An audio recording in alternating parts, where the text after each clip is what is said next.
Do céu, olha o Senhor para os filhos dos homens, para ver se há quem entenda, se há quem busque a Deus. Todos se extraviaram e juntamente se corromperam. Não há quem faça o bem, não há um sequer. Salmo capítulo 14, verso 2 ao verso 3. Que o Eterno nessa manhã visite o seu lar, que Ele concretize todos os seus sonhos e planos, que na presença do nosso Deus a cada dia nós possamos andar, que este dia nós usemos para cumprir os propósitos de Deus na nossa vida e na nossa família. O salmista Davi, no Salmo 14, capítulo 14, o verso 3 e o verso 2, ele diz o seguinte: lá do céu os olhos do Senhor estão fitos nos homens aqui nessa terra, para saber se há alguém que busque a Deus. E nós estamos aqui no nosso primeiro compromisso, na nossa primeira responsabilidade.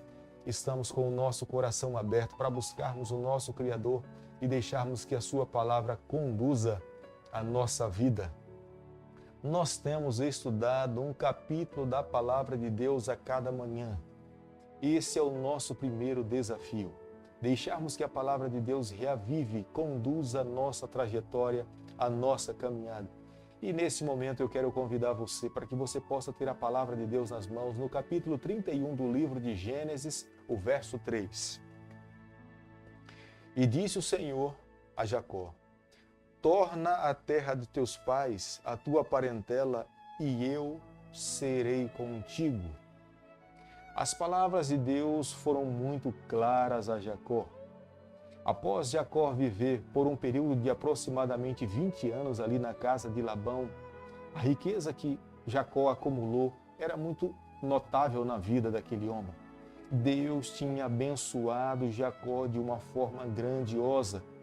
Por mais que Labão tentasse enganar, trapacear a Jacó, mesmo assim Deus revertia em bênçãos para a vida de Jacó.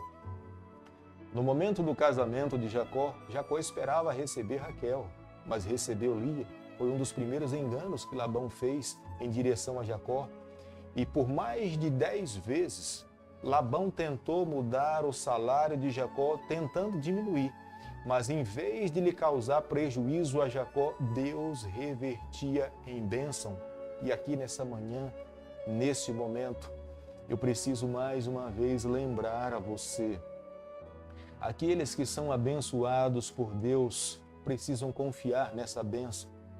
Não pode se deixar levar por palavras ou ações de pessoas que reconhecem e não sabem o que é a bênção de Deus.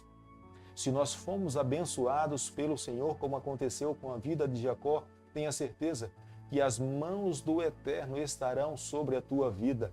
Ele protegerá você. Da mesma forma como ele amparou a Jacó, ele estará ao teu lado para reverter todos os males que são lançados em nossa direção. O que nós precisamos fazer é confiar como Jacó confiou. Embora nós possamos ter plenas certezas e convicções que Jacó era um homem como eu e você, possuía suas falhas, possuía os seus defeitos, e por diversas vezes Jacó cometeu seus erros, mesmo na casa dos seus pais. Você pode se lembrar, e aquele momento que engana Esaú, engana ao seu pai Isaque, e aqui, diante agora de Labão, as mãos de Deus estavam sobre ele, porque entendo, Jacó estava vivendo uma vida de integridade, Jacó estava arrependido, Jacó tinha tido o verdadeiro encontro com o Senhor, estava num processo de crescimento espiritual. Deus estava santificando a sua vida para que mais adiante, no capítulo 32, nós possamos ver no Val de Jabó, que ao lado do Senhor, ele expresse a sua verdadeira transformação. Mas no capítulo 31, nós podemos ver que a retirada da casa de Labão era um fato real. Já não havia mais ambiente para ele permanecer ali. E com o consentimento das suas duas esposas, Raquel e Lia, ele agora levanta a sua tenda, reúne o seu gado, as suas ovelhas, os seus servos e servas e ruma em direção agora à casa do seu pai, Isaque. Não demorou muito tempo nesse percurso, voltando para a sua casa, após 3 dias de viagem, quando Labão sente falta de Jacó dentro do seu ambiente familiar, procura com os seus filhos e os seus filhos lhe falam que Jacó agora tinha montado a sua tenda e estava voltando para a casa dos seus pais. Labão enche-se de ódio. Alimenta no seu coração um sentimento de raiva e como se fosse traição. Reúne os homens da sua casa, monta nos seus cavalos, se armam e vai em direção ao encontro de Jacó. E é no meio do caminho que Deus fala com Labão, dizendo para que ele não pudesse fazer nenhum mal a Jacó. Capítulo 31, o verso 24. De noite, porém, veio Deus a Labão, o arameu, e em sonhos lhe disse: guarda-te, não fales a Jacó, nem bem, nem mal. Deus interviu mais uma vez. Deus se apresentou a Labão e falou: você não pode fazer nem bem, nem mal a ele. Vá simplesmente na sua direção, se despeça dos seus familiares e volte para sua casa, porque eu o abençoei. Eu estou conduzindo a vida de Jacó. E creio que naquele momento reconhece que ele não poderia fazer nenhum mal para Jacó, porque Deus estava ao lado de Jacó. Mas na saída da casa de Labão, Raquel, reconhecendo que Deus tinha abençoado a Jacó e que seu pai por diversas vezes tinha agido de uma forma desonesta para com Jacó, Raquel pega algum dos ídolos que pertenciam a Labão e coloca entre a bagagem de sua viagem.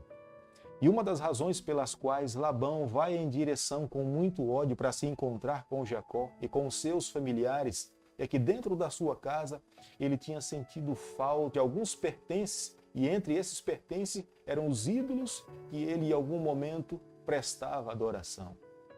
E é aquele momento constrangedor que Labão pede para que as pessoas desçam dos seus animais, e em cada bagagem, em cada mala, Labão vai e apalpa e busca tentar encontrar os seus ídolos.